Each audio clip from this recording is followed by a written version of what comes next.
तो ठीक है, अब इसको लिख लो। इफेक्ट ऑफ कंसंट्रेशन हेडिंग पढ़ गई थी, चलिए लिखिए कैटो गुल्डबर्ग। अब मेरी तरफ क्या देख रहे हो? कैटो गुल्डबर्ग, स्पेलिंग नहीं पता? CATO कैटो, BULD बुल्ड बर्ग। तुम बहुत मुस्कुरा रहे हो भैया, उसकी मम्मी ने उसका नाम रखा था, साइंटिस्ट है, और तुमने बुल्डबर्ग एक साथ था, अलग अलग कर दिया। मम्मी मिल गई उसकी तुम्हें, तो कूट देंगे तुम्हें। दूसरे साइंटिस्ट और लिखो, ये एक है, कैटो अलग है, बुल्डबर्ग उसका सरनेम होगा, या पता नहीं किसका नेम होगा। Peter Waage, PETER Waage, WAAGE, non veg वाला वेज नहीं है। मैंने वो नहीं लिखा। हाँ वेज 2 मिनट में भी चिकन डाल देती हैं इसमें। देखो ठीक है, Peter Waage proposed a quantitative relationship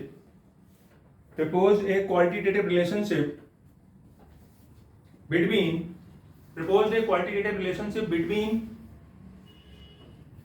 the rate of reactants में लिखो, ऐसे लिखो, between the rate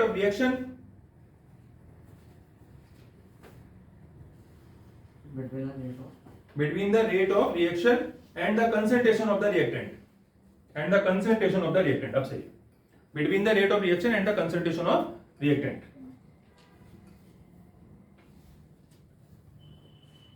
ठीक है, ठीक। This generalization is known as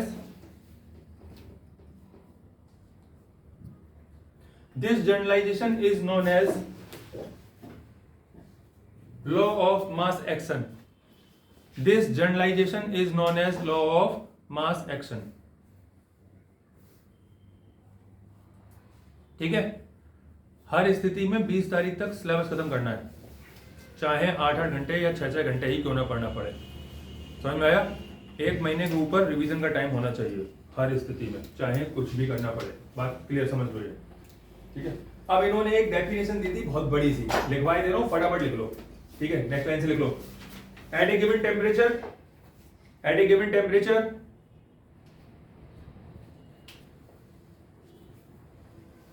the rate of given reaction is directly proportional to the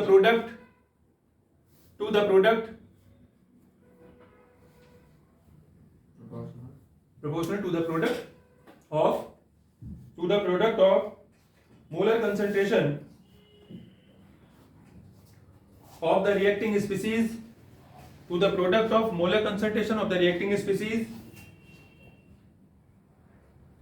with each concentration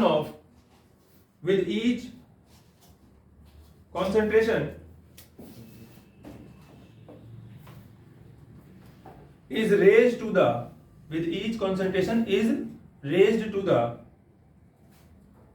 power equal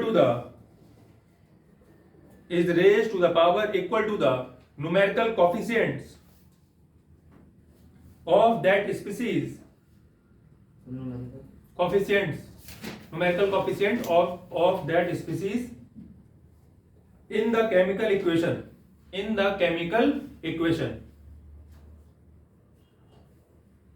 ठीक है, ये थी छोटी सी डेफिनेशन, या तो वरीली होगी। ठीक, देखो ये डेफिनेशन इसी बात को बोल रही है कि जो रेट है वो क्या है, डायरेक्टली प्रोपोर्शनल है किसके, उनके कॉन्सेंट्रेशन के, और उसके ऊपर पावर लगी है न्यूमेरिकल कोएफिशिएंट्स की। अब पढ़ो डेफिनेशन, देखो यही स्टेटमेंट है कि it is the product of ये और उनके ऊपर उसकी पावर। बोलो क्लियर? हाँ है ना? पढ़ो तसल्ली से पढ़ लो, आराम से, कहीं भाग नहीं रहे, पढ़ लो।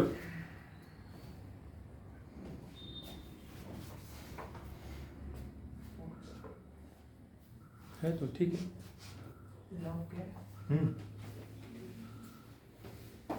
पढ़ लिया भाई ऋषभ? चलो ठीक, इसको लिख लो। और ये रिएक्शन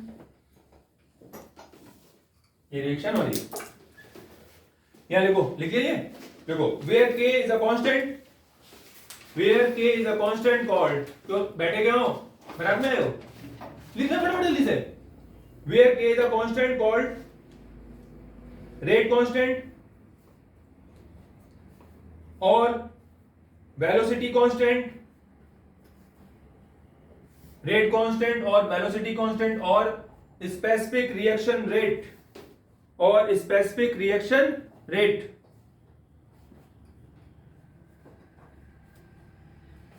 ठीक है, ठीक है।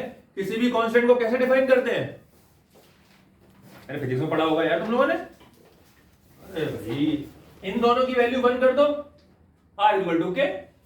ठीक है, देखो if A equal to B equal to 1 molar T, अगर इन दोनों की वैल्यू 1, कंसंट्रेशन 1 हो जाए तो उसके ऊपर जो पावर लगा होगा उससे कुछ होना नहीं है, वो तो 1 ही रहेगी। तो जो रेट है वो किसके बराबर हो जाएगा, K के बराबर हो जाएगा, R इक्वल टू के। बोलो हाँ है ना।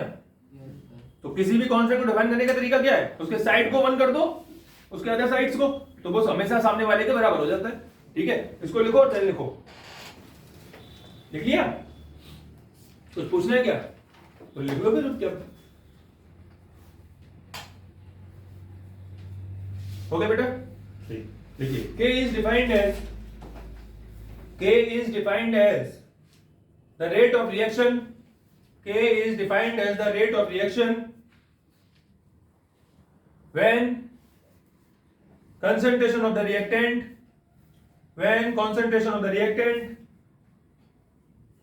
are taken as unity,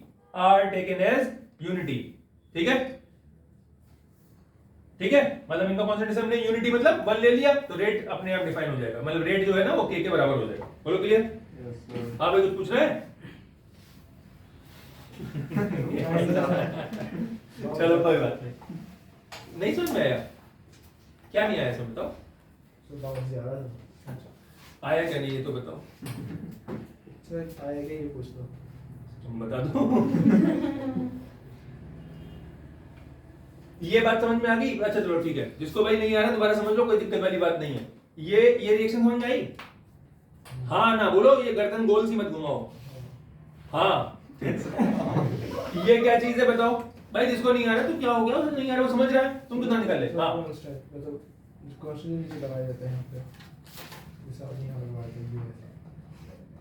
ये कोई नंबर है, ठीक है ना। जैसे मान लो मैंने लिखा 2H2 प्लस O2 तो क्या बन गया 2H2, ठीक है। तो ये जो 2 है वो वास्तव में क्या है, ये है, और जो हाइड्रोजन है वो वास्तव में क्या है, ये है। बोलो क्लियर? ये बात समझ में आ गई? अच्छा, रेट क्या होता है, रेट किस पे डिपेंड करता है, रिएक्टेंट पे, क्योंकि प्रोडक्ट तो फॉर्म ही नहीं हुआ था, वो बनेगा भी। तो रेट प्रोपोर्शनल किसके होगा, जो भी यहाँ का कंसंट्रेशन होगा और उसके ऊपर न्यूमेरिकल कोएफिशिएंट्स, मतलब उसके जो स्टोइकियोमेट्रिक कोएफिशिएंट्स थे वो क्या आ जाएंगे, उसके पावर में आ जाएंगे। ठीक है, ये अभी डेफिनेशन लिखवाया है, हाँ है ना। ये किसने डेफिनेशन दी थी, उन दो साइंटिस्टों ने जिनका नाम पता था, कैटो गोल्डबर्ग और पीटर वेज। तो उन्होंने डेफिनेशन दी, मैंने उनकी डेफिनेशन हिसाब से इसको लिख दिया। बोलो क्लियर? प्रोपोर्शनलिटी हटाया, कांस्टेंट लगा दिया। अब इसमें मतलब क्या समझ में नहीं आया, आ गया। यही बात तो है 5 मिनट पहले ही बोली थी। ये ऐसा तब होता है जब आप शरीर यहाँ हो और आत्मा अग्रवाल की दुकान पे जलेबी खा रही हो, तो बाबू यही होता है। ध्यान से बैठो, कुछ कठिन भी हो तो अब मैं पूरे में क्या किया है, ये प्रोपोर्शनल हटा के ये लगाया और उस पे और कुछ नहीं किया, नीचे इन दोनों की वैल्यू 1 लिख दी और बराबर हो गया। अब इसमें बताने के लिए भी तो जगह होनी चाहिए ना कहीं। पक्का ना आ गया? देखो लेकिन नहीं आ रहा है तो चाहे बात छोटी हो या बड़ी हो पूछ लो, क्योंकि ये आगे चल के ना फिर ये ज्यादा बेटर हो जाएगा। तो अभी ही पूछ लो अगर नहीं आ रहा तो। बात क्लियर है ना? पूछते रहना, बाद में क्वेश्चन करने पड़ेंगे। अब अगला लिखिए, अगले निकालो, law of mass action and rate law. Law of mass action and rate law.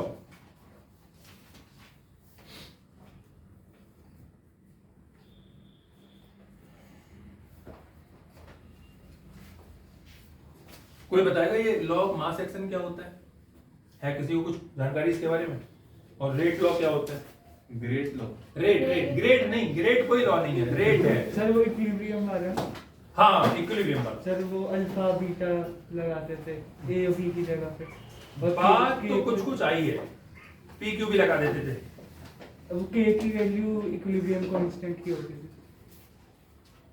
चलो थोड़ा सा लिख लो, आगे समझाता हूं। लिखिए, देखो बेटा, द रेट एक्सप्रेशन, तुम बहुत गंदा लिखते हो, स्पीड बढ़ाओ यार थोड़ा सा और साफ लिखो। The rate expression which have been given, The rate expression which have been given, साथ में तो लिख नहीं पाऊंगा, हम बहुत पीछे रह जाएंगे। आप कौन सा आगे तो मतलब कहाँ रह जाओगे, बहुत पीछे, तो मतलब पिछले चैप्टर में चले जाओगे क्या? छूट जाएगा तो देख लीजिएगा, साथ में चलेगा। मेरे को समझ आ रहा है, आपको नहीं आया। चलो भाई ठीक है, मतलब को क्या ही बताएं, ज्यादा ज्यादा छोड़ो, पीछे मत रहना। बस देखो, the rate expression which have been given on the, अब बोलो मत, ये पुरानी आदतें स्टार्ट मत करो। ठीक है सर। हाँ, which have been given on the basis of law of mass action, which have been given on the basis of law of mass action, are written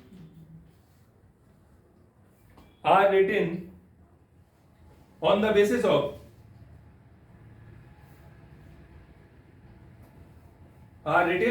of balanced chemical equation, are written on the basis of balanced chemical equation। आपने लिख लिया? ठीक है, balanced chemical equation ठीक है भाई। आगे देखो, these expression may or may not give, these expression may or may not give the actual dependency, these expression may or may not give the actual dependency of the reaction rate on the concentration of the reactant,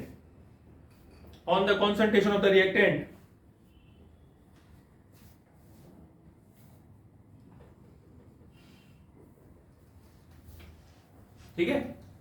तो इसको लगा क्या लिखो, it is because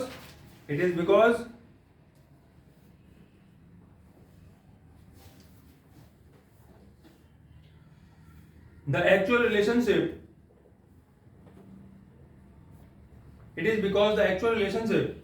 between the concentration of the reactants and the product, between the concentration of the reactant and the product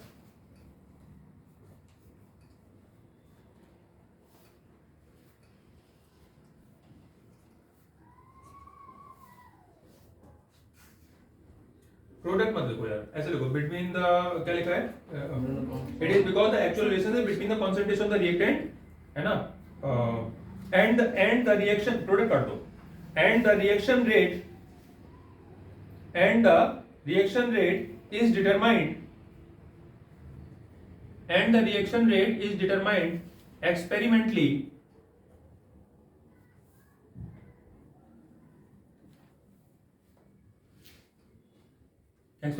ठीक है, and is given by the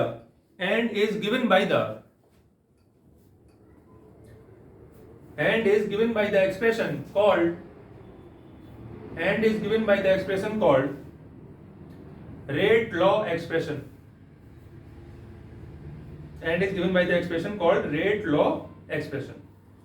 ठीक है। अब देखो सीन समझो कि क्या चीज चल रही है, कहानी क्या चल रही है। देखो ये अभी इनको समझा दिया था कि नंबर वाला क्लियर हो गया ना यहाँ पर, ठीक, इसको हटा देता हूं।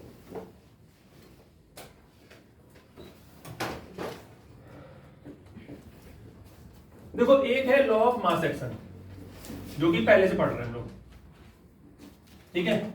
ये कहता है कि जो रेट है वो मतलब प्रोपोर्शनल आता है a to the power a के और b की पावर b के, इस बात को समझिएगा, ठीक है, आए ना। और प्रोपोर्शनलिटी हटा देंगे तो r equal to k, a to the power a और b की पावर क्या हो जाएगा, b हो जाएगा, ठीक है। आप आगे चल के अभी पढ़ेंगे, एक हम लोग ऑर्डर निकालते हैं, तो ऑर्डर की डेफिनेशन में ये लिखा गया है कि it is the sum of the numerical stoichiometric coefficients. तो स्टिचोमेट्रिक कोएफिशिएंट्स जो होते हैं उनका मतलब जो पावर यहां पर आ रही है उसका सम बताया गया है।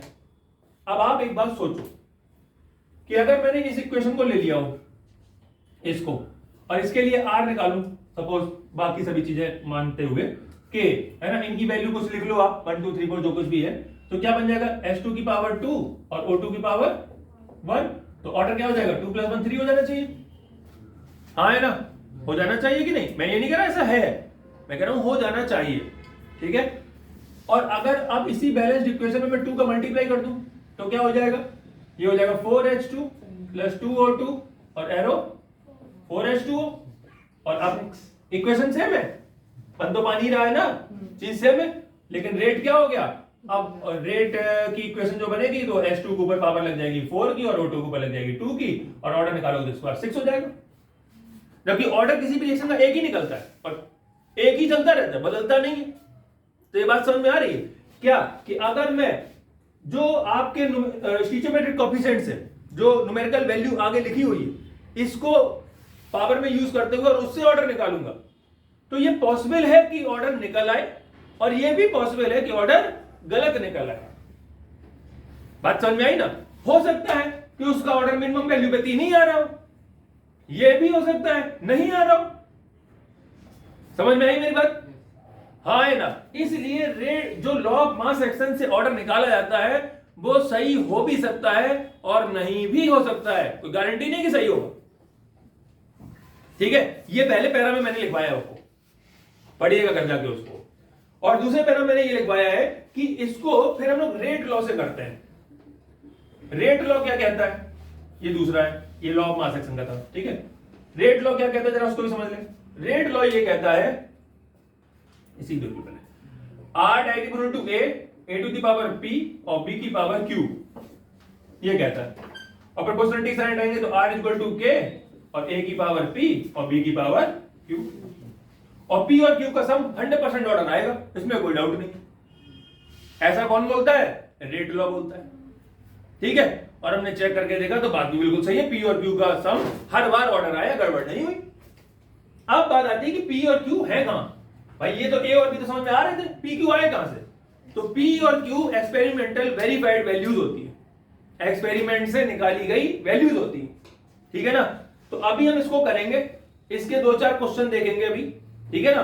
फिर हम यही क्वेश्चन करने वाले हैं कि अगर मुझे एक्सपेरिमेंटल वैल्यूज मिल जाए तो उनसे हम P और Q कैसे फाइंड करते हैं, ये पहला क्वेश्चन बनेगा इस चैप्टर का। बात क्लियर हो गई सभी को, हाँ है ना, ये समझ आ गया हम कहां जा रहे हैं। हमने इससे जो अभी तक पढ़ा है क्या, लॉ ऑफ मास एक्शन, इससे ऑर्डर निकाल सकते हैं, लेकिन इसकी कोई गारंटी नहीं कि वो हर बार सही आएगा। तो हमने रेट लॉ को फॉलो किया, रेट लॉ में मुझे PQ चाहिए, PQ के लिए एक्सपेरिमेंटल वैल्यूज चाहिए, मतलब एक डेटा चाहिए, ठीक है। तो न्यूमेरिकल इस बात के बन रहे हैं कि वो आपको डेटा देंगे और कहेंगे ऑर्डर बताओ, तो उस डेटा से हमें PQ फाइंड करना है, उनका सम ऑर्डर होता है। क्या ये बात समझ में आ गई सभी को, ये जानने में क्या करने वाले हम लोग, आए ना, इसको लिख दो फटाक से, लिख लो काम आएगा, इतना लिख लो, फिर PQ के बारे में लिख लो, स्पीड में लिखिए। हाँ भाई तुमको आ गया, फिर कहोगे पता ही नहीं चल रहा, बोलो तो ठीक है।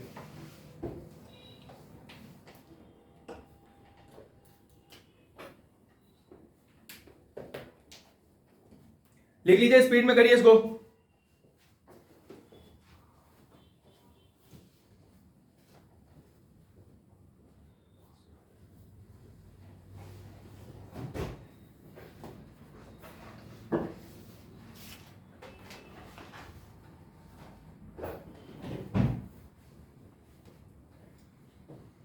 आज तो समझ में आ गया बेटा, ठीक है। आपको हाँ जी, हाँ पड़ोसी आ गया, अभी देखते क्वेश्चन लगाओगे तब पता चलेगा क्या आएगा। इसको हटा दो बेटा, इरेज कर दूं। अब P और Q के बारे में थोड़ा सा लिखवा देता हूं, ठीक है। इसको क्या हो गया,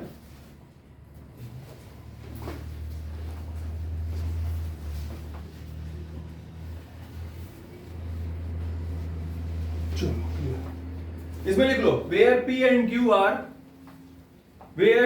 Q are experimental verified या determined values, where P and Q are experimental determined values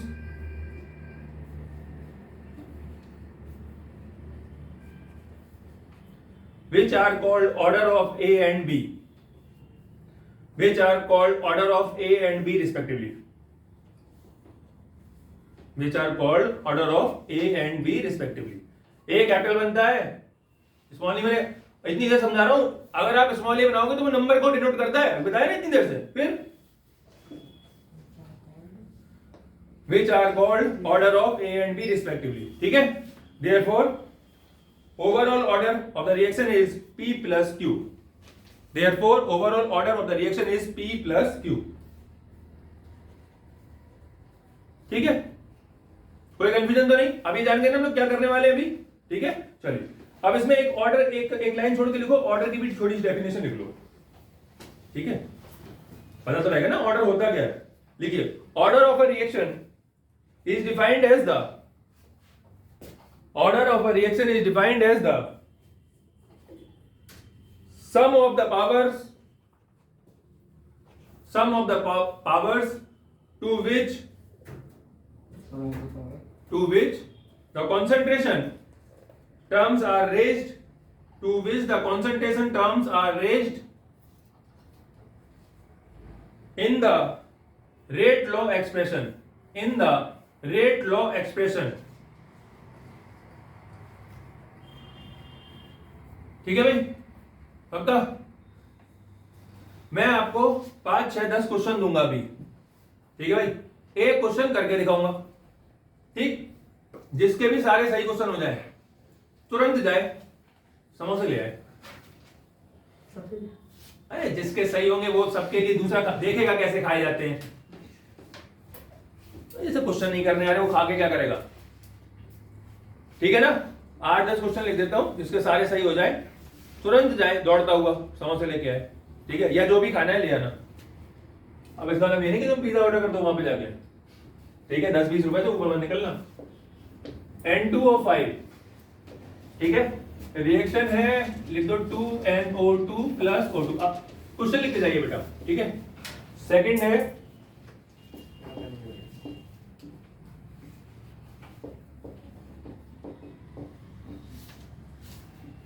third है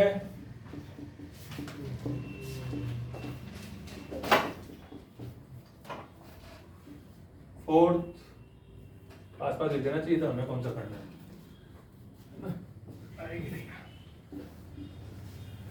फोर्थ लिख लो 2NO,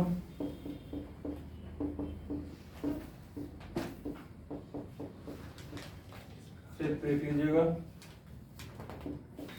H2 plus Br2 arrow 2HBr, ठीक है। 6 लिख लो, 2NH3 मुझे डाल दो, 2NH3 arrow N2 plus 3HO, ठीक है। इतनी में सफिशिएंट है, 2-4 और डाल दो, साइड रखो, एक और, एक दो, एक और H2 वाली H2 प्लस Cl2 डाल दो एरो 2HCl,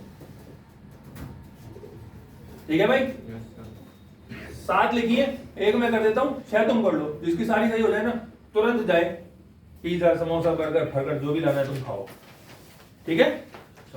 आपको क्या निकालना है इसमें, ऑर्डर निकालना है, बहुत ही आसान है, कुछ भी नहीं है इसमें, तुरंत निकल जाएगा। देखो R इक्वल टू क्या बना, K N2O5 की पावर 1। तुम बताओ 1 कहां से आया, हाँ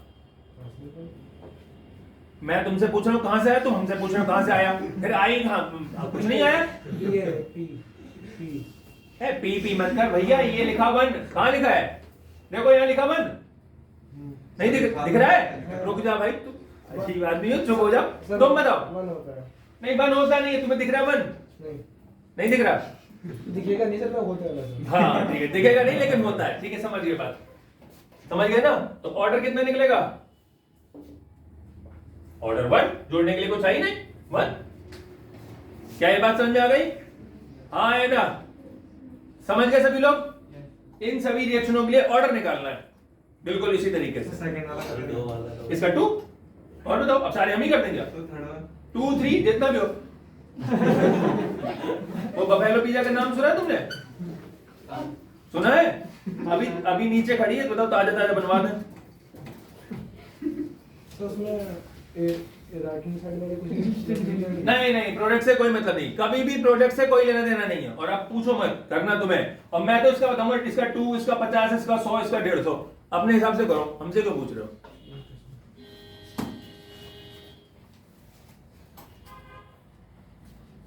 पांच मिनट का टाइम है, स्पीड बढ़ा दो।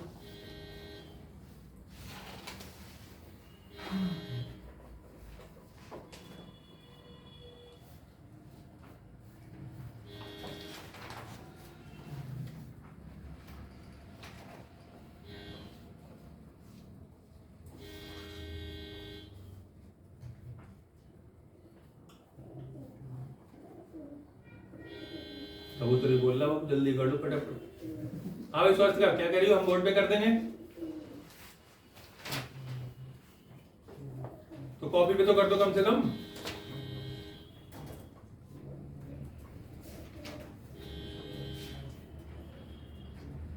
आसानी से आप खिलाओगे, इतनी आसानी से आप खिलाओगे तो नहीं। इतनी आसानी से नहीं खिलाऊंगा मैं। बाबू तुम सही करके दिखाओ, अगर ना मैं तो हमसे कहना। नाम बदल दिया। अरे नाम क्या बदलना है, तुम पहले सही तो करो, नाम तो तब बदलेगा। ट्राई तो करो। ट्राई किए ना, बस सबके दो निकाल दिए। देखो इसके दो है, हाँ हाँ इसमें एक इसका है एक इसका है। बात तो सही है। दो हम्म, इसमें दो ये है एक ये है, तीन इसमें तुम्हारा एक ये है एक ये है, ठीक, दो यहाँ पे दो है दो। ठीक है। समझ गए तुम्हारी बात को। अभी रुक जाओ, अभी मैं भी करूंगा। आप सबने कर लिया, चलो स्टार्ट करो फिर। अभी नहीं किया था, रुक जाओ। अजीब आदमियों का 1 घंटा लगा होगा, जल्दी करो।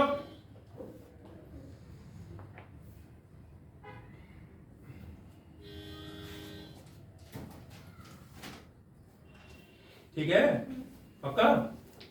हाँ इसमें हो गया। सर एक चीज पूछनी है, वो लॉ ऑफ मास एक्शन के अकॉर्डिंग, मतलब लॉ रेट बाद में बात करते हैं बेटा, 1 मिनट रुक जाओ, इसको निपटा ले पहले, फिर बात करते हैं तुम्हारी बात पे। तुम सुनो उमर, चलो सेकंड, रुको सभी लोगों के लिए सेकंड वाले का आंसर बताओ भाई। 2 के अलावा कोई और कुछ बताना चाहे प्लीज अपने हाथ उठाइए। नहीं, ठीक है जी, आप लोग डिस्क्वालीफाई हो गए, पहली बार में ही निपट लिया मामला। इसका 2 नहीं आएगा, 3 आएगा, 3 भी नहीं आएगा, 4 आएगा, जी 4 भी नहीं आएगा, जो आंसर नहीं आएगा नहीं आएगा, 4 नहीं आएगा, 5 भी नहीं आएगा। और कुछ सर, जो आप आंसर सुने, है ना वो देखिए आप लोग हार गए, एक ही बार में निपट गए सब लोग। R इक्वल टू के N2O की पावर, बताओ ये पावर कितनी लगे इस पे? 1। ऑर्डर आएगा 1। क्या लगा उसको करना है? हाँ, अब बात आती है कि यार यहाँ तो 2 लिखा था, 1 लिख दिया, खेल कर दिया सर, खेल गए है ना? अरे तुमने हमसे पूछा ही क्यों, यहाँ इसका कितना होगा? मैं तो 2 ही बोलूंगा। 60 रुपए पिज्जा आता है, तुम सबके लिए मंगवाया, 2-4 हजार रुपए बिल बन जाएगा। ऐसे तो चाल भाई मल्टीप्लाई करो, मंगवा के देखते हैं। छल कर रहे हो आप तो। चल सर आप तुम अगले वाले को बताओ। तो इसका 1 तो बताओ। अब बताएंगे, वो भी सब बताएंगे, सारा बताएंगे। पहले तुम ये तो देख लो इसके कितने आ रहे हैं, सब बताएंगे। इसका बताओ जी। 2 ने सर 1 इसका होगा R इक्वल टू के H2 की पावर 1, I2 की पावर 1 और ऑर्डर 2। सही है सर, लाओ मंगा लो। सारे सही करने थे, और ये पहला वाला यही वाला सबका गलत है, मामला खत्म। ऐसे ऐसा क्या होता है? ये थोड़ा होता है। इसका बताओ तुम अब। R इक्वल टू 2K, देखो तुम कितने मूड को बताओ, 2 कैसे हो जाएगा? सर पहले का था आपने गलत किया था। सर आपने भटका अलग करके आपने हमसे पूछा ही क्यों? भटका दिया सर आपने। तो भैया तो चाल है। इसका बता दो। 2 R इक्वल टू के H2 की पावर 1 और Br2 की पावर हाफ, ऑर्डर 3/2। ये कुछ अलग हो गया है ना? अब सब बताएंगे, चिंता मत करो। इसको और लिख लें। इसका अमोनिया वाले का सर 2, क्योंकि ऊपर 2 लिखा हुआ है। चलो देखो, R इक्वल टू के NH3, सुनिए NH3 के ऊपर 0, तो ऑर्डर 0। कैसा लग रहा है? आई एम नॉट इंटरेस्टेड यार, खेला ही क्या मुझे? नहीं खेलना। इसके बारे में बताओ भाई। चलो अब ये तो सही कर लो। के H2 की पावर बोलो कितना? 0। H2 की पावर 0, ऑर्डर 0। मैं क्विट करना चाहता हूँ। ठीक है, तुम बाहर निकल गए। बोलो क्लियर हो गया? बट सर अगर हम देखो इसे बस not- 1 मिनट बस 1 मिनट में अपनी बात खत्म कर लूं, फिर आप आपकी बात सुनेंगे। क्या ये बात क्लियर हो गई सभी को? अब आप इसमें देख रहे हो कि जैसे ये वाला क्वेश्चन हो गया, यहाँ पर गलत हो गया, ये वाला भी गलत हो गया, ये वाला भी गलत हो गया, ये वाला भी गलत हो गया, इन दोनों ने फॉलो कर दिया। यही बात आपको समझानी है कि अगर हम, जैसे मैंने पहले क्या बताया आपको, दो लॉ बताए, लॉ ऑफ मास एक्शन और रेट लॉ। ये मैंने लॉ ऑफ मास एक्शन को फॉलो कर दिया।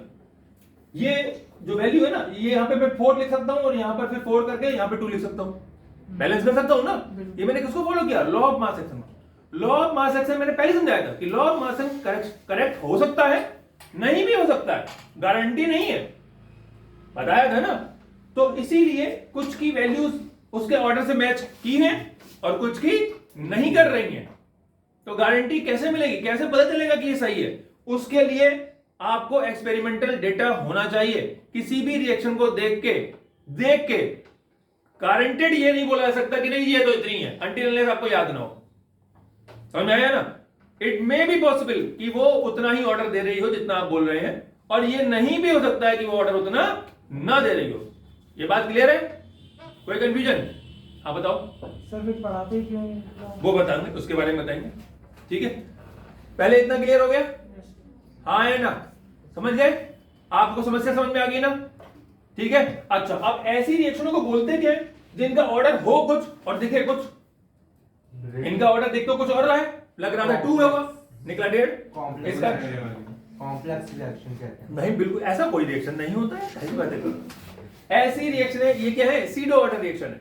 सीडो मैंने क्या होता है? फॉल्स, झूठ, है ना? झूठ मूठ का ऑर्डर, दिखता कुछ और है और होता कुछ और है। तो ये है सीडो ऑर्डर रिएक्शन। समझ में आ गई ना? तो याद रखिएगा, पी से स्टार्ट होता है सीडो। हाँ, तो सीडो ऑर्डर रिएक्शन से इसको भी थोड़ा लिख लो। सीडो ऑर्डर रिएक्शन कौन सी होती है?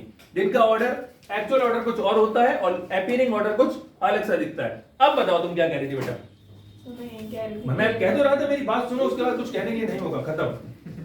ये क्लियर? आए कौन कह रहा समोसा खाएंगे? अब बताओ, निपट गए? हटा दो इसको। अच्छा, एक और बात सुन लो भाई, बोर्ड में क्वेश्चन आ चुके हैं कि सीडो ऑर्डर रिएक्शन क्या होती है और उनके एग्जांपल डालो। तो आप बेटा 2-4 एग्जांपल अपने याद रखो। मैंने तुम्हें 3 और 1 4 एग्जांपल डाल दिए इसमें। ठीक है? ठीक है ना? अभी कोई कंफ्यूजन है तो बताइए। क्लियर? एक और ऐसी टॉपिक होता है मॉलिक्युलरिटी ऑफ रिएक्शन। लिख लो, आइडिया डालो, मॉलिक्युलरिटी ऑफ रिएक्शन। मॉलिक्युलरिटी ऑफ रिएक्शन, आप देखिए जैसे इनका अभी निकला ना अलग अलग ऑर्डर, बस ये मॉलिक्युलरिटी के बाद 1-2 क्वेश्चन और करेंगे, उसके बाद इनके ऑर्डर निकलवाएंगे। लिखो मॉलिक्युलरिटी।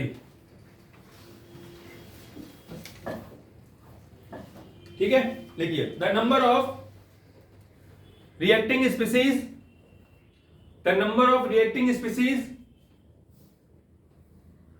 which collide simultaneously to bring about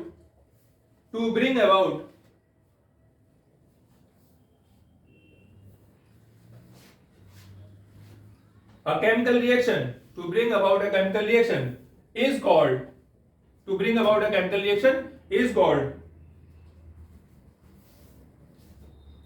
molecularity of a reaction, is called molecularity of a reaction.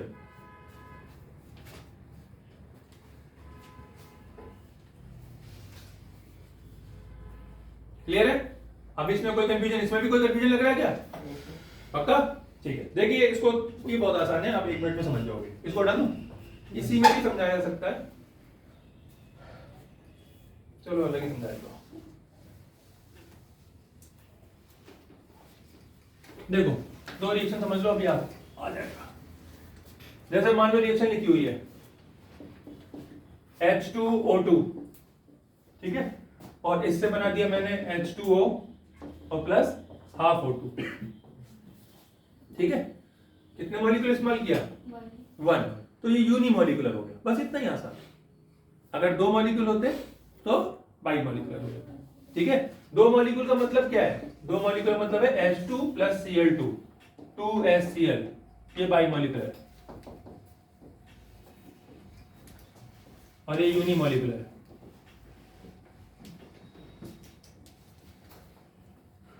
अभी कोई ये भी कठिन है? हाँ भाई, ये भी नहीं आया? अरे आया कि नहीं आया? आ गया सर। ठीक, बता दे रहा हूँ, थोड़ा सा लगता है कि हाँ भी तुम भी हो।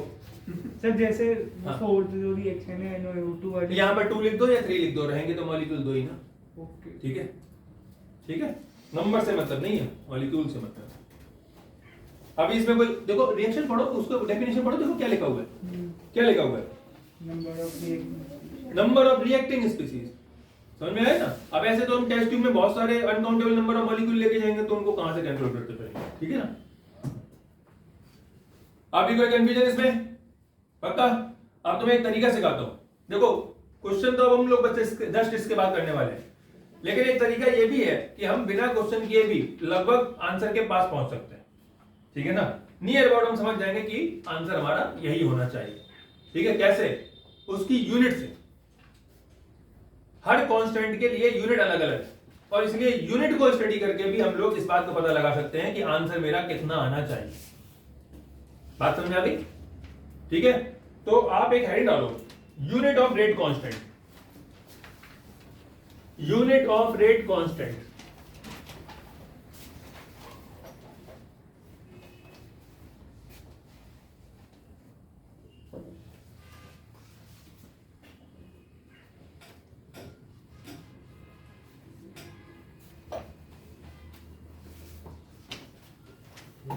Rate constant, rate constant, unit of rate constant, ठीक है? रेट कांस्टेंट का क्या निकालने वाले हैं? यूनिट निकालने वाले हैं। चलो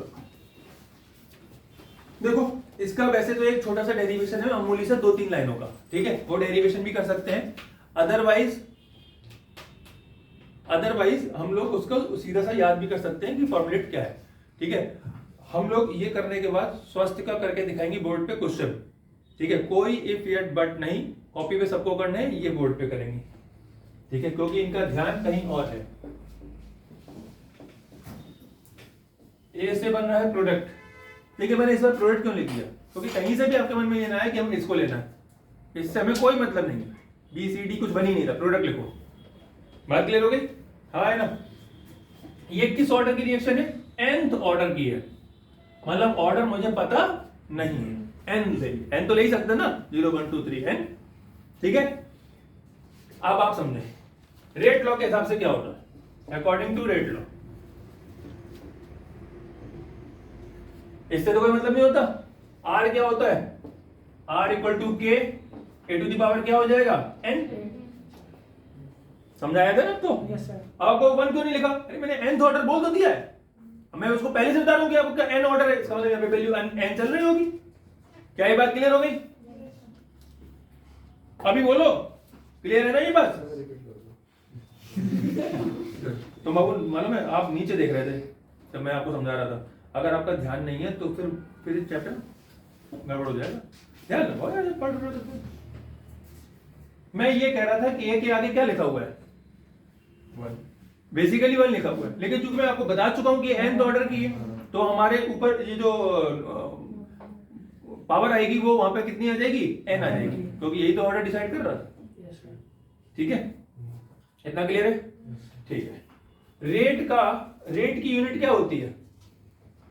बताओ भाई, रेट की यूनिट क्या होती है? Mole litre dx upon dt, यही तो रेट है ना? dx क्या है? कॉन्सेंट्रेशन है, तो मोल पर लीटर कॉन्सेंट्रेशन, और टाइम, ठीक है? तो मैं लिख सकता हूं मोल पर लीटर मतलब लीटर इनवर्स, और अपॉन टाइम मतलब सेकंड इनवर्स की second second inverse. Second inverse. Second कैसे हो जाएगा? अपॉन सेकंड नहीं आएगा, ऊपर जाएगा तो माइनस का हो जाएगा। हाँ है ना? Yes sir. इतना क्लियर हो गया? ठीक है। K की यूनिट मुझे फाइंड करनी है। A क्या है? मोल पर कंपाउंड, उसका कॉन्सेंट्रेशन निकलेगा, तो क्या लिख सकता हूं? मोल लीटर इनवर्स, बोलो हाँ। और इसको पावर कितनी लगा सकता हूं? n की। ये बहुत बढ़िया तरीका है। अगर आपको ये बात समझ में आ गई, मैं अभी इसकी प्रैक्टिस करवा दूंगा और फिर सवाल पे जाऊंगा, तो आप देखना जो कठिन सवाल होंगे उनकी आंसर मैं पहले बताऊंगा कि आंसर तो यही आएगा, फिर हमें बस सेट करना है कि आंसर मेरा इधर उधर ना जाए। बात समझ आई ना? ये बढ़िया तरीका है। अब इसको सॉल्व करना है, तो यहां से सॉल्व कर लो भाई, और क्या? K की वैल्यू निकल आएगी। K की वैल्यू क्या निकलेगी? ये खुल जाएगा, n आ जाएगा, और ये क्या हो जाएगा? ये भी खुल जाएगा। कितना आ जाएगा? ठीक है, तो सॉल्व कर लो, तो ये बन जाएगा, करूं ये भी या सीधा लिख दूं? कर लोगे ना? ठीक है, तो K इक्वल टू आ जाएगा मोल 1 माइनस एन, क्योंकि इसका एन और इधर, अरे यार ये इधर से नीचे जाएगा फिर एन ऊपर जाएगा तो माइनस का हो जाएगा। ये बात समझ में आ रही कि नहीं आ रही? ठीक है। और लीटर एन माइनस 1, ठीक है, और सेकंड माइनस 1। कौन बायो वाला कौन है? ये समझ में आया कि क्या हुआ? पक्का बताना जरा, ये n माइनस 1 कैसे होगा? हाँ कैसे, कहां से? हाँ बताओ। हाँ क्या नहीं होगा बेटा, फिर से बोलना। माइनस एन माइनस 1, एल पे माइनस एन। अरे वो नीचे से ऊपर। वो बोलता है। हाँ अभी बता रहे, हम समझ गए थे, तुम रुक जाओ, आ रहे हो, मैं समझ गया, आपके पास आ रहा हूं, 2 मिनट रुक जाओ। क्लियर है सभी का? हाँ भाई बताइए। मल्टीप्लाई हुआ है। वापस आते हैं थोड़ा सा, एक रिवर्स गियर लगाते हुए, ठीक है। बताना जरा अब यहाँ पे क्या लिखूं? हाँ भाई चलो। मोल के ऊपर क्या लिखूं? एन, और लीटर के ऊपर माइनस एन। पक्का माइनस एन। भाई सही लिखा है इन्होंने? सर क्या सही तो सर क्या ये मार्केट में है। आ जाओ, अभी 5-20 हुआ नहीं है, ठीक है, अभी टाइम है। सर माइनस सही लिखा भाई? जय हो प्रभु। ये स्थिति है। आर्क देखो, ये मल्टीप्लाई में, इधर आएगा तो डिवाइड में हो जाएगा। ये भी सॉल्व करो।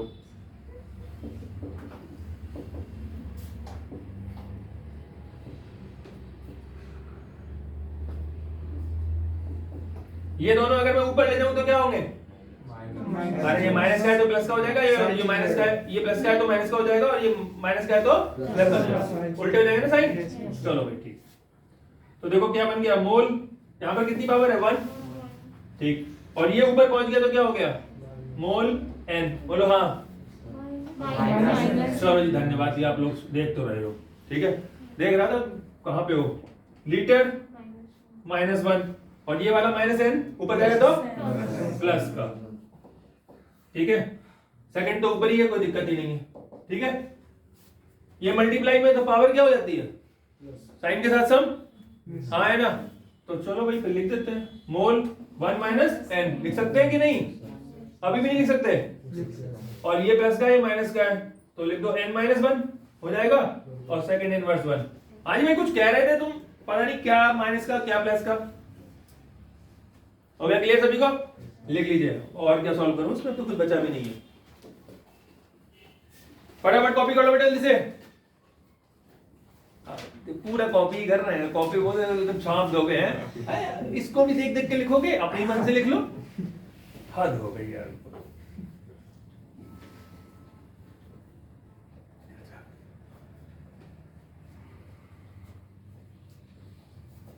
हो जाएगा? अभी कोई कंफ्यूजन? अच्छा, इसको देखो कुछ और भी कर सकते हैं। मैं यहाँ पे थोड़ा सा और लिख देता हूं, पहले इसको लिख लो फिर लिखता हूं। यहां से हटा के ऊपर लिख देता हूं, ठीक है। देखो इसमें और क्या कर सकते हैं? 1 माइनस एन को अगर मैं कॉमन ले लूं तो क्या बचेगा? यहाँ पे माइनस 1 बच जाएगा, है ना? 1 माइनस एन को कॉमन ले लो इसमें से, एक साथ कर देंगे तो क्या हो जाएगा? मोल लीटर माइनस 1 और power 1 minus n second inverse. अब देखो इससे क्या हुआ, तुमको ये क्या कर दिया, क्यों कर दिया? तो उसका कुछ रीजन नहीं है स्पेशल, बात सिर्फ ये है कि मोल पर लीटर कॉन्सेंट्रेशन यूनिट है।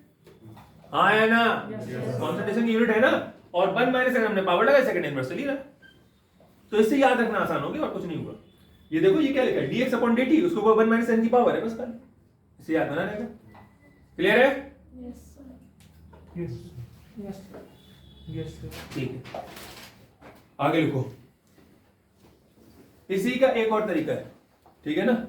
एक तो ये समझ में आ गया, अभी इसका यूज भी करके दिखाएंगे, ठीक है। एक लिखो, if the reacting species are in gaseous phase,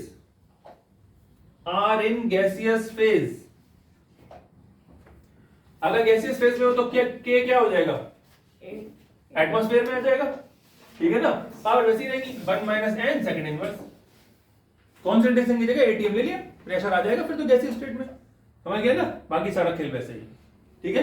तो ये दोनों आपको याद रखने हैं, ठीक है, ये दोनों रखिएगा याद, काम आएंगे, ठीक है। अब इसके लगाएंगे क्वेश्चन, ठीक है, लिख लो क्वेश्चन करते हैं, लिखो, चलो बेटा लिखो उसको, इसको कर लेंगे, लिखिए identify the reaction order for each of the following, ठीक है, रेट कांस्टेंट, कुछ हम लोग रेट कांस्टेंट लिखे दे रहे हैं ऐसे ही hypothetical, k is equal to 7.6 into 10 to power -4। देखिए ऊपर देखो बेटा, इस वैल्यू से मेरा कोई मतलब नहीं, इससे मैं कोई कुछ फायदा नहीं, लेकिन पेपर में आपको जब ये वैल्यू दी जाएगी तो इसके पीछे जो यूनिट लिखी होगी उससे हमारा आंसर पहले निकल चुका होगा। समझ में आई मेरी बात? क्योंकि वो k की यूनिट दिए बिना सवाल सॉल्व करवा नहीं सकता, तो k को देगा जरूर, और k देगा तो यूनिट भी लिखेगा, वही हम समझ जाएंगे ये क्या चल रहा है, समझ गए ना। तो इसलिए सवाल तो इसमें गलत नहीं होने की बात पक्की है। अब जैसे इसमें लिख दिया k mole litre inverse second inverse, ये लिख दिया, ठीक है, दो चार और लिख लो, k इक्वल टू कुछ भी लिख दो, वैल्यू कुछ भी लिख दो, 5.6 into 10 to power -3, वैल्यू से कोई मतलब नहीं, समझ गए ना, यूनिट से मतलब है, ठीक है। अब की मैं लिख दे रहा हूं मोल, क्या लिख दो, -1 लीटर सेकंड इनवर्स, ठीक है। एक दो और लिख लो, पहला हो गया, दूसरा हो गया, तीसरा एटीएम का लिख लो, एक 5 into 10 to power -6 और एटीएम इनवर्स सेकंड इनवर्स, समझ गए। अब आपको क्या करना है, आपको वैल्यू पुट करके देखनी है, ठीक है। फॉर्मूला आपको लिखवा चुके थे, एक मैं करके दिखा रहा हूं, फिर दो तो आप करिए एट लास्ट। देखिए के का फॉर्मूला क्या था, मोल, ऊपर देखो बेटा, ऊपर इधर, फिर कहोगे ये क्या हो गया, या तो आप 1 - n वाला फॉर्मूला याद रखो, नहीं तो अगर वो याद नहीं रख सकते तो फिर ये वाला रखो, 1 - n लीटर n - 1 और सेकंड इनवर्स, बोलो क्लियर, ठीक है। आपको n की ऐसी वैल्यू डालनी है कि इससे मैच कर जाए, तो बताओ यहां पर n में क्या लिख दूं कि लीटर के ऊपर 1 आ जाए, बताओ तुम बोलो।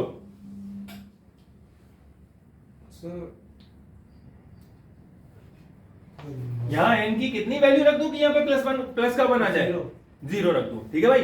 अगला भी चेक कर लो, 0 में से -1 जाएगा तो -1 बचेगा, सेकंड से कोई मतलब ही नहीं था, तो ऑर्डर क्या हो गया इसका, 0 निकल गया। इसी तरीके से सवाल, हाँ बहुत आसान है, ये तो बता रहा हूं, ये बहुत अच्छी टेक्निक है। जितने भी सवाल ऑर्डर फाइंड करने के आएंगे उनको आंसर तो हमें पक्का पता होगा कि क्या आने वाला है। एग्जाम में चल जाएगी, ये आप कर नहीं सकते ना, एग्जाम में तो पूरा प्रोसीजर करना पड़ेगा, लेकिन आपको आंसर आइडिया लग जाएगा, ठीक है ना। तो चलिए इन दोनों का करके दिखाओ, चलो जल्दी कर दो फटाफट स्पीड में। हाँ भाई हो गया, आयुष आंसर एक सेकंड रुको, क्या हो गया, पेन चाहिए, पेंसिल चाहिए, पेंसिल सही से चल नहीं रहा है इसका, अभी चलेगा बेटा, बहुत तेज चलेगा, तुम आंसर करो।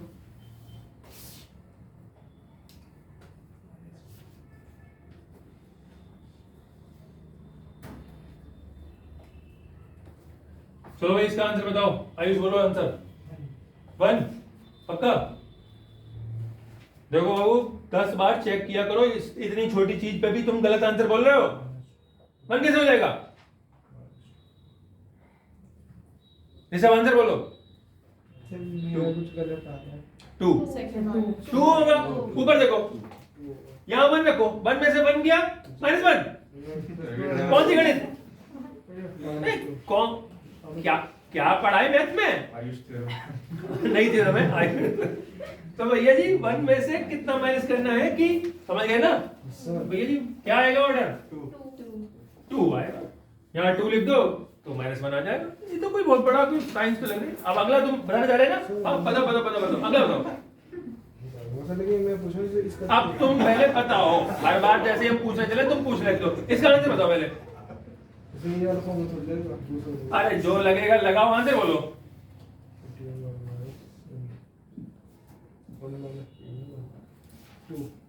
पक्का सोच लो, 2 बता रहे भाई ये, सोच ले, -1 है ना, हाँ 1 माइनस, ठीक है तुम देख लो, मतलब तुम जो बोलोगे हम तो लिख ही देंगे, हमें क्या।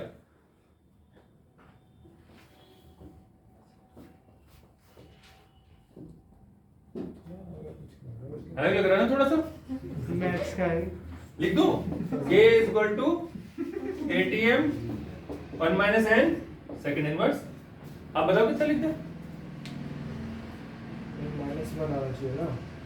अरे भैया ऑर्डर बोलो बेटा, ऑर्डर कितना आएगा ये बताओ तुम, शांत हो सब लोग। 2 आएगा ना। कितना लिखूं? 2 लिख दूं? सही है फिर क्या? बात क्लियर हो गई भाई सभी को? अभी कोई कंफ्यूजन तो नहीं है? ठीक है, अगला एक क्वेश्चन लिखो। क्या हो गया? पेन नहीं तुम्हारे पास? सर मेरा पेन लेके मेरे पे चाहता समझ गया मैं। देखो हाँ जी 2 मिनट बात कर रहे हैं तो कॉल आ रहे हैं सबके। हाँ बेटा बिल्कुल, सबके सबके कॉल इन्हीं के फोन पे आ रहे, एक साथ इकट्ठे आए, सबको बता के आना।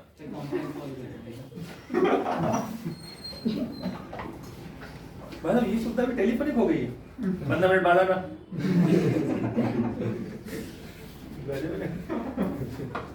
ऐसी कौन सी टैबलेट खा ली इसने? बता के बुलाएगी। चलो भाई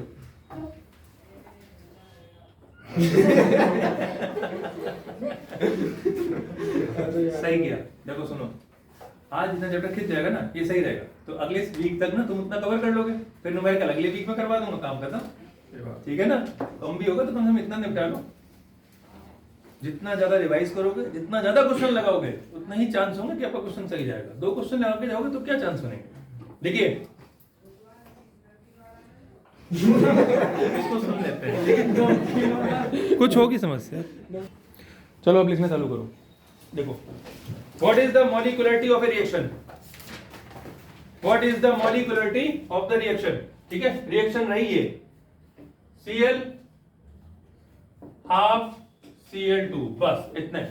ठीक है, मॉलिक्युलरिटी निकालनी है। आप लोगों को बेटा आवाज आ रही है? बहुत बढ़िया। तो बताओ फिर मॉलिक्युलरिटी कितनी होगी?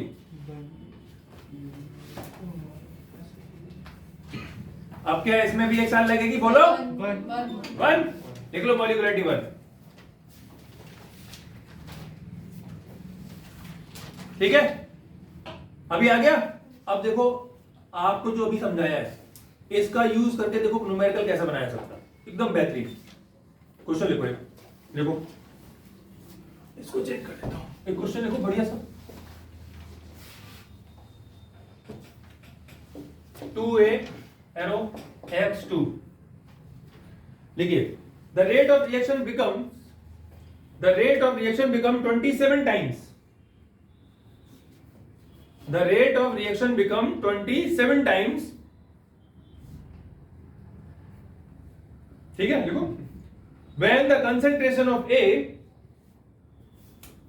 increase 3 times. When the concentration of A increase 3 times. What is the order of the reaction? What is the order of the reaction? बात समझ में आ गई? क्या कह रहा है वो? वो ये कह रहा है जो कंसंट्रेशन है वो 27 टाइम हो जाएगा अगर वो रेट जो है वो 27 टाइम हो जाएगा अगर कंसंट्रेशन 3 टाइम हो जाएगा। बोलो क्लियर है? ऑर्डर निकालना है। क्लियर? लगाओ दिमाग, करके देखो, करो।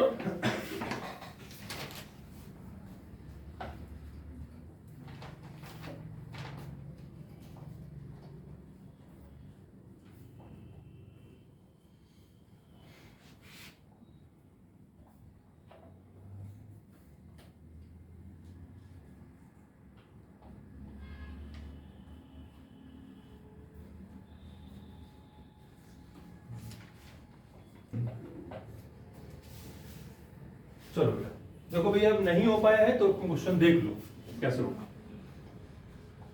देखो सबसे पहले इस इक्वेशन के लिए अगर मैं ये इक्वेशन लिखी हुई है, इसके लिए रेट निकालूं तो क्या निकालूंगा? r equal to k a to the power कितना पावर है के ऊपर? बोलो, बताओ बताओ। n वैसे नहीं पहले तो तुम n बताना चाह रहे हो, n बता रहे हो ना? हाँ जी आप n, और कोई कुछ और बताना चाह रहा? देखिए पहली बात तो n बोलते नहीं क्योंकि n का मतलब है nth ऑर्डर तक।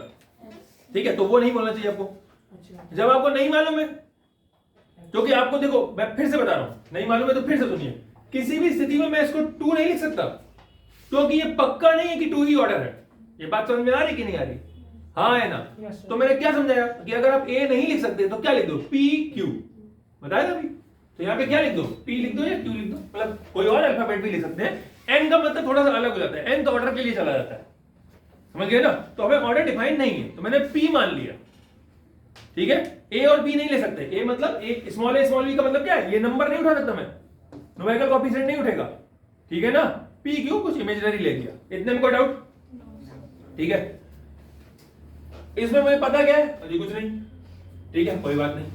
नया R1 नया रेट, ठीक है, उसने क्या K equal to 3A, concentration 3 कर दिया, पावर P लगी रही तो इतने में कोई दिक्कत? No sir.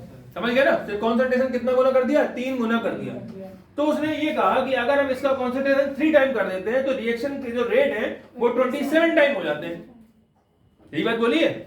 तो इसका मतलब R और R1 में रिलेशन क्या होगा कि जो ये 27 टाइम हो गया ना, बड़ा कौन है इसमें, नीचे R1 बड़ा है। मान लो ये 5 किलोग्राम का, समझाने के लिए बता रहा हूं कि इसकी वैल्यू 5 थी, ये 10 थी, तो ये 27 टाइम 270 हो गए। तो मैं क्या लिखूंगा कि R1 is equal to 27R, बोलो हाँ या ना?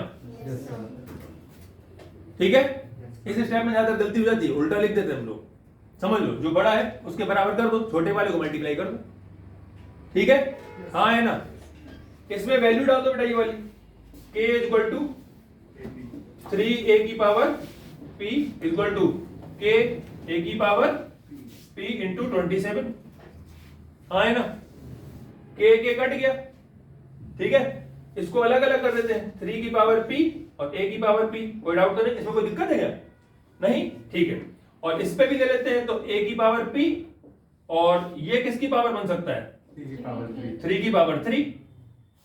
तो ये दोनों उड़ा देते हैं, ये बेस सेम हो गया, तो P इक्वल टू क्या निकल के आ गया, क्या पता चला मैं कि ऑर्डर कितना है, थर्ड ऑर्डर की रिएक्शन है। बोलो क्लियर हो गया? पक्का समझ गए कैसे किया? ठीक है, लिख लो बेटा इसको, कर लो अब तो कर ही लो।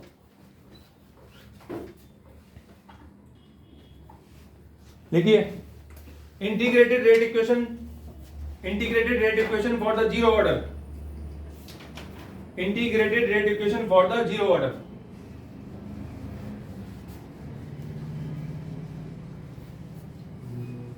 जीरो ऑर्डर के लिए इक्वेशन बना रहा है, ठीक है, चलो देख लो। देखो मैंने यहां से कर देता हूं, साइड से ए से बन गया प्रोडक्ट, क्या बन गया भाई, इतना में कोई दिक्कत नहीं। प्रोडक्ट मैंने इसलिए लिखा, किसी भी स्थिति में आप ये ना सोचें कि उस साइड से मुझे कोई मतलब है, इस साइड से मेरा कोई भी लेना देना नहीं है, ठीक है।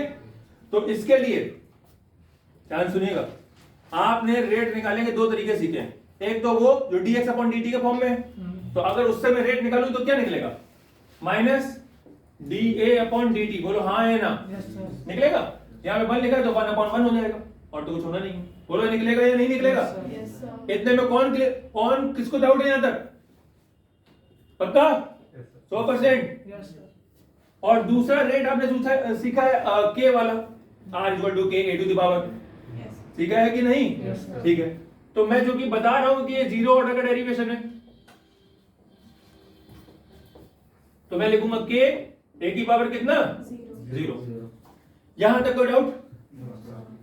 देख लो, समझ लो, है कोई डाउट? क्योंकि दोनों रेट है तो मैंने दोनों को बराबर कर दिया, इतने में कोई दिक्कत है तो पहले बात डिस्कस कर लो, है कुछ पक्का? ठीक है, समथिंग की पावर 0 इक्वल टू 1, तो भाई क्या बन गया, ये बन गया minus dA upon dt equal to k। तुम देखते जाओ, अगर कोई समस्या तो बताओ। dt को उधर ले जा रहा हूं क्रॉस मल्टीप्लाई में, तो माइनस dA इक्वल टू क्या हो जाएगा, k dt। यहां तक कोई डाउट? इसको इंटीग्रेट करेंगे, ठीक है ना, थोड़ा बहुत इंटीग्रेशन पता ही होगा, बोलो हाँ है ना? तो dA का माइनस dA का इंटीग्रेशन होगा तो क्या बन जाएगा, माइनस c a, ठीक है, तो ये माइनस का a हो गया, ठीक है भाई। और k डॉट k dt का करेंगे तो k क्या होता है, कांस्टेंट, और कांस्टेंट का इंटीग्रेशन नहीं होता, तो बेटा k को ले लो बाहर और इंटीग्रेट कर दो dt को।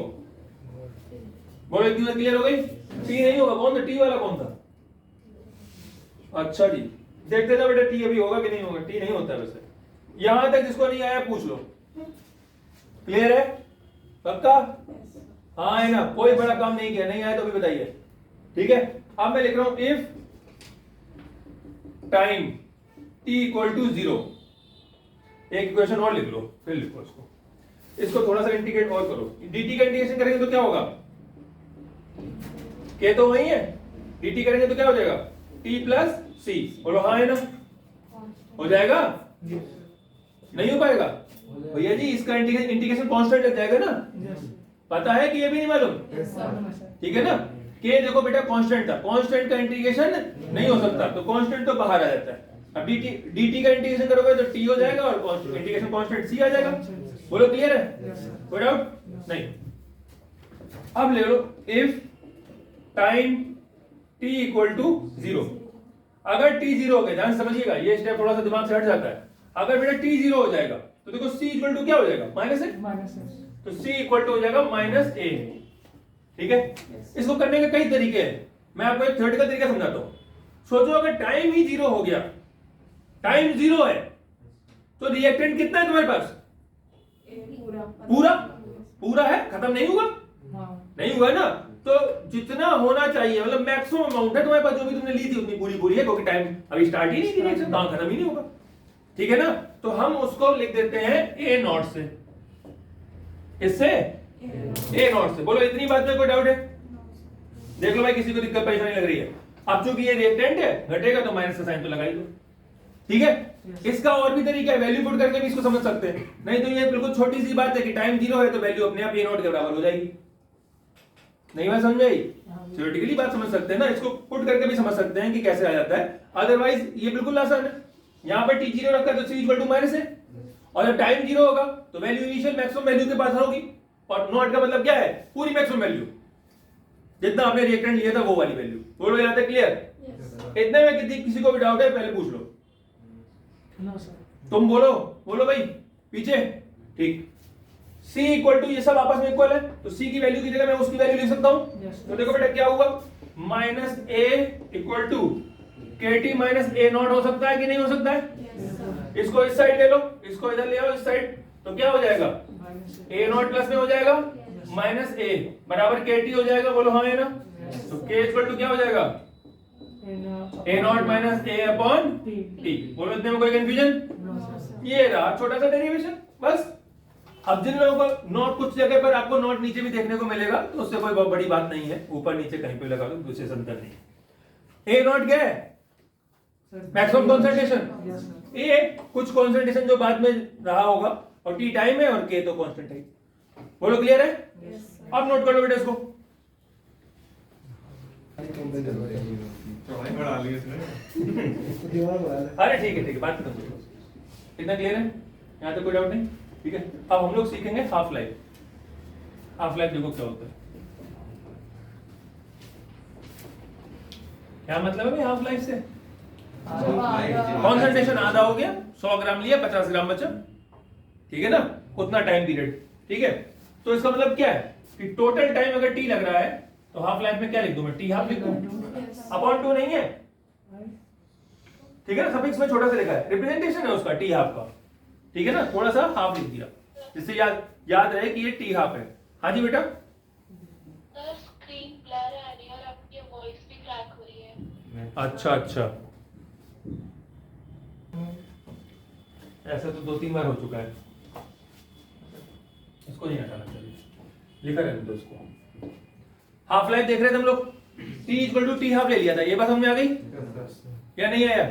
ठीक है ना? देखो ये टी हाफ t बाई 2 नहीं है, उसके सफिक्स में लगा रखा है। ठीक है ना? 1/2 रिप्रेजेंटेशन है हाफ लाइफ का, अपॉन 2 नहीं है, छोटा सा लिखा हुआ है यहाँ पर 1/2। बात समझ आ रही कि नहीं आ रही? ठीक है, तो देखो अगर टाइम आधा हो गया तो कॉन्सेंट्रेशन कितना हो गया होगा? आधा। इनिशियल का आधा हो गया होगा। ठीक है ना? तो ए की वैल्यू क्या होगी? इनिशियल का आधा। हाँ है ना? अभी मैंने समझाया ये क्या होता है, ये मैक्सिमम वैल्यू है, और ये जो बची खुची वैल्यू कुछ टाइम के बाद। ठीक है ना? तो ए की वैल्यू क्या है? आधे टाइम पर, मतलब जब आधी रिएक्शन हो गई तो इनिशियल का आधा बचा। बोलो इतना क्लियर? इतने को डाउट? बस कुछ नहीं करना, इस वैल्यू उठा के यहां पुट कर दो, खत्म, बस इतना ही। ठीक है, समझ गए ना। हाफ लाइफ को ये तो रिप्रेजेंट करने का तरीका है, यहां से नहीं, यहां से स्टार्ट है कि आधे टाइम पीरियड के बाद क्या होगा, इनिशियल की वैल्यू आधी हो जाएगी, तुमने 100 ग्राम चीज ली होगी, 50 ग्राम बचेगी, ठीक है, इसकी वैल्यू पुट कर दो, k इक्वल टू क्या हो जाएगा, a not minus a naught upon 2 upon t आ जाएगा, t की जगह t हाफ लिख देता हूं, ठीक है ना। t हाफ क्यों शो कर रहा हूं, क्योंकि ये आपको पता होना चाहिए कि हाफ लाइफ है, इसलिए एक रिप्रेजेंटेशन लगा दिया है हाफ का, क्लियर है ना, आया ना। ये इसमें से घट जाएगा तो कितना बचेगा, तुम बताओ बाबू, ये माइनस करके कितना बचेगा, सॉल्व करना पड़ेगा, कैलकुलेटर दे दो, जल्दी करो सॉल्व, इसको भी सॉल्व करेंगे। माइनस 0.5 क्या होता है? कितना कर लेंगे नहीं करोगे यार, एक में से आधा गया तो कितना बचेगा, आधा, a नॉट अपॉन 2, ठीक है, और अपॉन में क्या आ जाएगा, t हाफ, इसको इधर ले ले, ठीक है, तो t हाफ इक्वल टू क्या हो जाएगा, a नॉट अपॉन 2 और अपॉन इधर लिख देता हूं, t half equal to a naught upon 2 upon k, ठीक है ना। तो फाइनल क्या बन गया, फाइनल बन गया आपका ये रहा,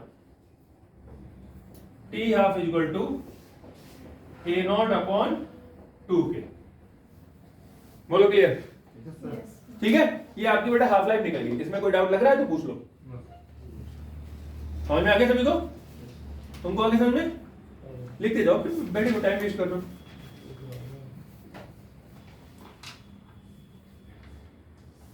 लिख लो जल्दी से, सुनो आप ग्राफ बना लो बेटा इसका, इधर से हटा देता हूं, ठीक है, यस थोड़ा सा ही हटा देता हूं, बस इतना ही बन जाएगा। इसको भी, इसको बना रख दो, बाद में काम आ जाएगा। देखे, ग्राफ लिख दो, आप सुनिए भाई ग्राफ कैसे बनेगा, देखो आपको अपने डेरिवेशन में जो आपने डेराइव किया था, ऊपर देख लो बेटा, जो आपने डेराइव किया है इसमें एक लाइन की ऐसी इक्वेशन देखनी जो लाइन की इक्वेशन पढ़ी ना, y equal to mx plus c पढ़ा है, वो ढूंढनी है। तो देखो भाई अब मैंने थोड़ा सा वो इरेज कर दिया है, जो बचा इसमें देखो y equal to mx plus c कहां लग रहा है, वो kt प्लस c इसमें इस जगह लग जाएगा, बोलो, सही से अरे माइनस का मल्टीप्लाई कर दोगे, लगेगा ऐसा नहीं, देख लो, या फिर इस जगह लग जाएगा, देख लो तो सही से देखो आराम से, आपको ढूंढना है y equal to mx plus c कहां लग जाएगा, इतनी सी बात ढूंढनी है, बताओ कहां लग जाएगा, यही लग रहा है, सर नीचे ही कर ठीक है बेटा, वहां नहीं पहुंचना है, वहां वैल्यू पुट करके तुमने चीजें बदल ली थी, ठीक है ना, ठीक, समझ गए ना भाई। तो देखो बेटा ये क्या है, अब देखो ये है माइनस का, इसको हटा, समझ गए ना कहां लगा रहे हैं हम लोग, ठीक है, ऐसे तरीका चल जाता। कोई ऐसा बच्चा जो ये ना जानता हो y equal to mx plus c क्या होता है, हो जाएगा, ठीक है। अब देखो मैं, देखो इसको यहां से भी लगा के ला सकते थे, नहीं तो तुम एक काम करो सीधे यहीं लगा दो, मामला यहीं से निपटा दो, ठीक है। देखो कैसे, आपको ये इक्वेशन दी गई है, ठीक है, इसको हटा देता हूं, इसको भी हटा देता हूं, ये इक्वेशन आपकी यहां पे रखी हुई है, वैल्यू पुट करके वहां से भी आ सकता था, ये ज्यादा आसान पड़ेगा। इसमें एक काम करो, माइनस को मल्टीप्लाई कर दो या माइनस कॉमन ले लो एक ही बात, तो क्या बन जाएगा, a equal to minus kt plus a naught बन जाएगा, बोलो हाँ है ना। अब देखो ये लग रहा है तुम्हें y equal to mx plus c जैसा कि नहीं, बताओ यस सर लग रहा है ना, हाँ है ना। अब उसकी वैल्यू पुट करते फायदा क्या, सीधा यहीं आ जाओ, लग रहा है कि नहीं। तो y पर क्या है, x प्लॉट किसका है, दिखाई दे रहा है किसका है, t का, और a नॉट क्या है, कांस्टेंट, और स्लोप क्या है, माइनस करके, के नहीं माइनस के, माइनस का मतलब क्या है, स्लोप कैसा है, नीचे की तरफ, है ना। तो ये बन गया स्लोप, स्लोप आ गया कितना, माइनस का के, बोलो क्लियर। अब मुझे बताओ इस ग्राफ में c कहां है, सर जो ऊपर हाँ जो छोड़ रखा है वो क्या हो जाएगा, c कांस्टेंट हो जाएगा, बोलो क्लियर है यहाँ तक, किसी को ग्राफ में कोई कंफ्यूजन, लिख लें, लिख लो बेटा जल्दी से फटाफट।